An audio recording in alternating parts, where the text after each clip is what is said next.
My name is RJ Trujillo, and I am a hip-hop artist.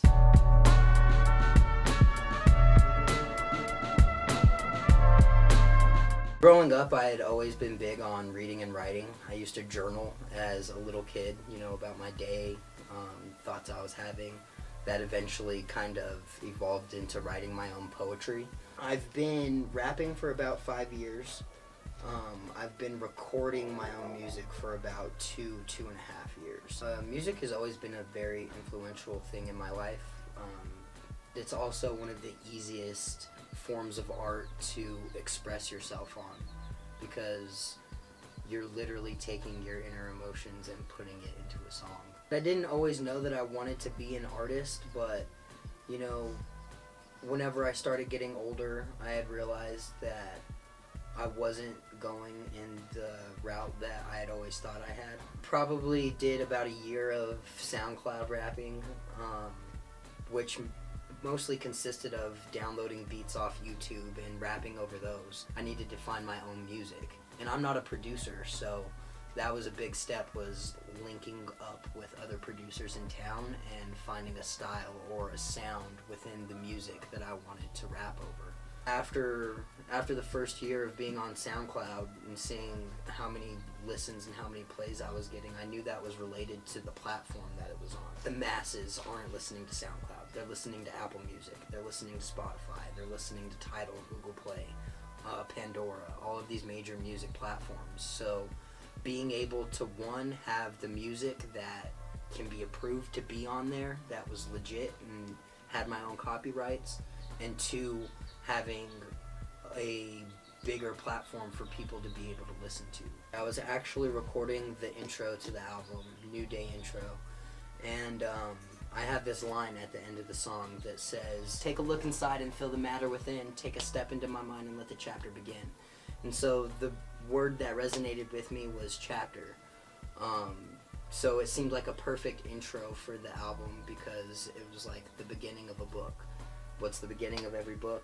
The table of contents. So I just kind of did a little wordplay on that and kind of, made the album my table and the music within it the content of the table. This album specifically I wanted to put out for the purpose of being like, hey, I'm a legit artist. This isn't something that I just threw together with shitty audio quality. I wanted it to be legit. I wanted it to be accessible.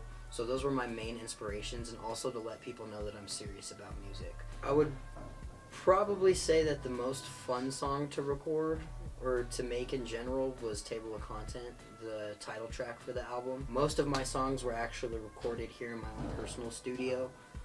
That song specifically was recorded at On the Moon Studios, which is a professional studio here in town ran by one of my friends, Nick Johnson. He's an awesome engineer.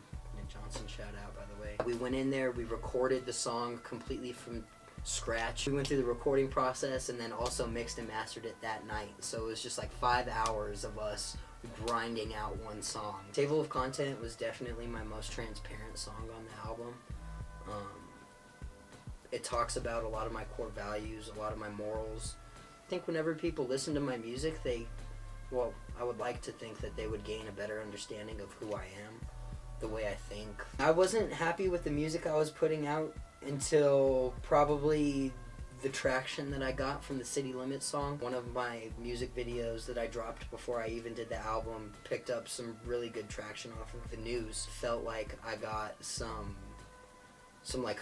street cred here in Albuquerque, like, hey, I'm an artist, and I got on the news for something that was positive. Before I even start writing anything, I'll listen to my beat or my instrumental probably about 30 to 40 times before I even start writing. That way I can develop a sense of the sound that the beat is making, the feelings that I get from hearing those sounds, and then thinking of a topic to go from there. This album in particular, I wanted to be very eclectic. I didn't want the whole thing to sound the same from start to finish.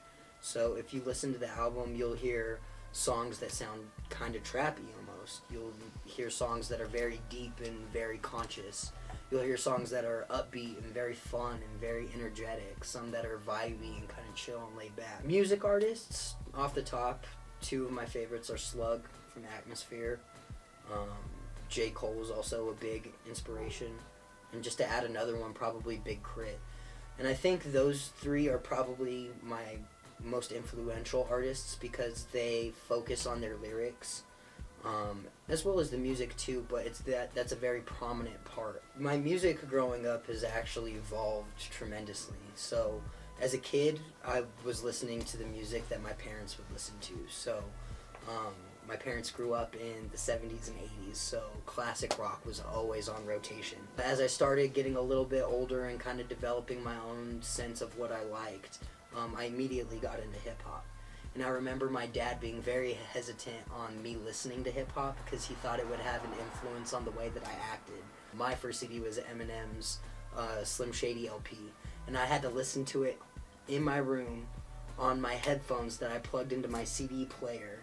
That way my dad didn't hear me listening to Eminem. I really want to try to start putting out anywhere from like 5 to 8 song EPs and try and do at least maybe 2 or even 3 of those a year if I'm able to. These next albums I'm going to kind of, go a little bit out of my comfort zone. I'm going to try and do a little bit of singing. I'm going to try and do some more vibier stuff. Right now, I'm working on a bunch of different music videos.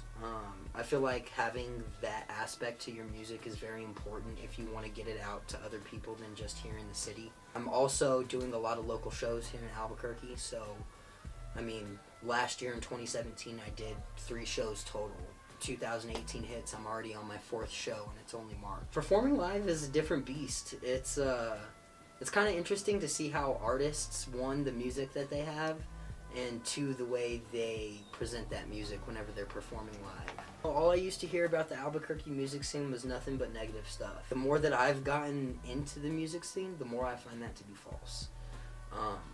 Everybody that I've done music with over the last 2 to 3 years has shown me nothing but love. As far as me and my music, I just feel like the consistency aspect is going to be a big part of me moving forward, getting out more projects more frequently. But, I really just want people to know that this really is my passion.